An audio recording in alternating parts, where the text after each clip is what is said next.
পড়ে যান, যদি হঠাৎ করে আপনি আপনার ফোন ফরম্যাট করে ফেলেন, তার ক্ষেত্রে আপনি এই ধরনের ঝামেলাগুলোর মধ্যে পড়ে যান। আপনি এখান থেকে চাইলেও কোনোভাবে ব্যাগও দিতে পারতেছেন না, কোনো দিকে যেতেও পারতেছেন না। তো এই ধরনের প্রবলেমগুলো কেন হচ্ছে, বা এই ধরনের আহ, যে প্রবলেমটা এখান থেকে হচ্ছে, এটা হচ্ছে গিয়ে আমরা অনেক সময় আছে, আমাদের অনেক যারা মোবাইল ইউজার এখান থেকে ফোনটাকে ফরম্যাট করার পর এখান থেকে আপনি চাইলেও আর সামনেও যেতে পারতেছেন না, ব্যাগও যেতে পারতেছেন না। তো একটা রিজন হচ্ছে, আপনার নতুন ফোনটা কেনার পর যে সময় এটার মধ্যে জিমেল অ্যাকাউন্টটা আপনারা ক্রিয়েট করেন বা একটা জিমেল অ্যাকাউন্ট সাইন ইন করেন, যদি আপনি ভুলভাবে বা কোনোভাবে ফোনটাকে ফরম্যাট করেন, তার ক্ষেত্রে আপনি এখান থেকে এই জিমেল অ্যাকাউন্ট, বা এটাকে এফআরপি লক বলা হয়, এই লকগুলো চলে আসে।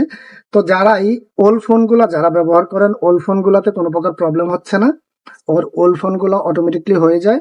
আর যত লেটেস্ট ফোনগুলো আছে